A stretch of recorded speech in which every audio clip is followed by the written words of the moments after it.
And welcome back to Sports Weekly on IEMG. I'm your host, Pep Fernandez. In this segment, talking some college softball and college baseball. Before we get to highlights of SBVC and Cal State San Bernardino on the baseball diamond, some very big and special news coming for the SBVC softball team. If you don't know, the SBVC softball team has not played a game on campus in 10 years. They've played at Cesar Chavez Park in Colton, most recently at Loma Linda University. That's where they've been playing their home games. But for the first time in more than a decade, they're actually going to play a game at home in their brand new stadium. Take a look. It's still kind of under wraps, but we're going to see it for the first time on April 19th. As the Wolverines will play their first game on campus in their brand new stadium, and it is a beauty. They're going to have a game against Victor Valley, and then there's also a special ribbon cutting before the game actually begins. IEMG, we will be out there to bring you coverage from this incredible day for SBVC, and especially even for our local softball players at the high school level. This will get them excited to stay close to home and go out there and play for the Wolverines. It is a beautiful facility, so we will be out there for IEMG. That's April 19th, SBVC versus Victor Valley College, and then also the ribbon cutting ceremony as the Wolverines, again, playing their first game on campus, like actually at SBVC for the first time since 2013. So that'd be a really cool moment there.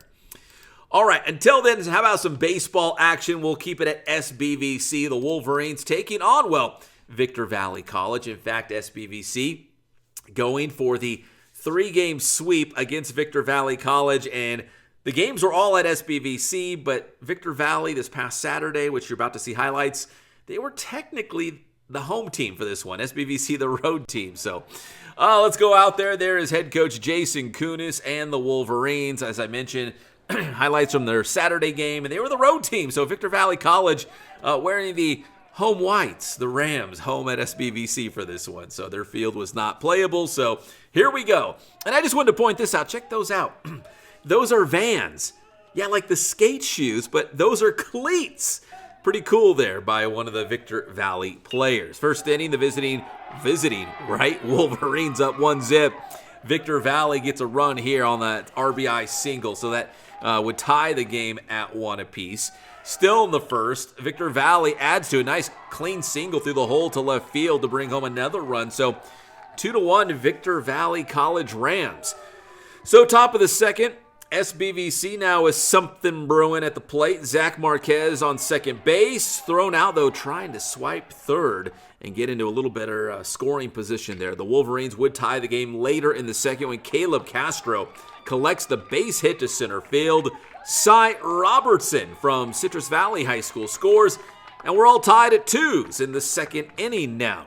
SBVC's Castro now at third, and he would come home on this wild pitch here. Castro trots home and crosses the plate, gives the Wolverines the lead again. This time now 3-2.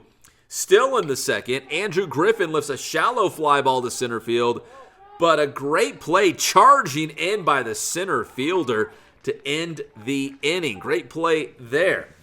So now fast forward to the fourth inning, now tied at 3, but Castro gives SBVC the lead again. He had a big game. Drives this pitch down the left field line. Robertson scores. It's now 4-3 Wolverines. Still in the fourth, Jason Del VR. They were calling him Del Taco out there. Del VR, the deep fly off the net, that net left field. And Castro's going to cross the plate. SBVC goes on to win by a final score of 16-3. So it's a 3-game sweep for the Wolverines. They outscored Victor Valley College during that 3-game series by a score of 43-18. So a big weekend for SBVC as they take down Victor Valley College. All right, as we go from Valley, let's check out Cal State San Bernardino. Remember last year for the Coyotes, it was such a great season as they went all the way to the Division II College World Series. This year's been a little up and down for the Yotes, trying to find their footing before we get to the CC2A postseason tournament where anything can happen.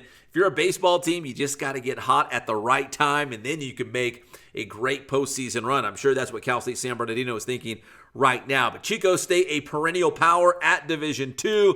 Let's take you out to Fiscalini Field. Here we go. Chico State Wildcats and Cal State San Bernardino. Bottom of the third, the Yotes already down 6-zip. Daniel Garcia slicing this offering into the left field corner. Wyatt Hall, come on down. He's going to score. And Cal State is on the board.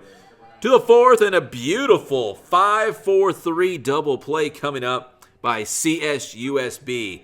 The 5, the 4, and over to the 3. Great looking double play there by the Yotes.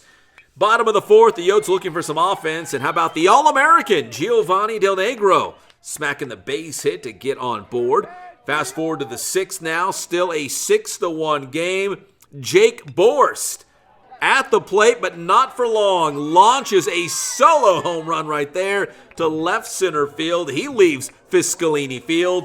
Solo ride for Borst as Cal State San Bernardino would lose the game by a final score of 8-4. So they had a hard time with Chico State in this series. So they're going to have to try to get things going in the positive direction these last couple of weeks before we get to postseason action. The Yotes can do it. They got a bunch of guys back from last year's team that was so good, so we'll see what happens as we get to the month of May.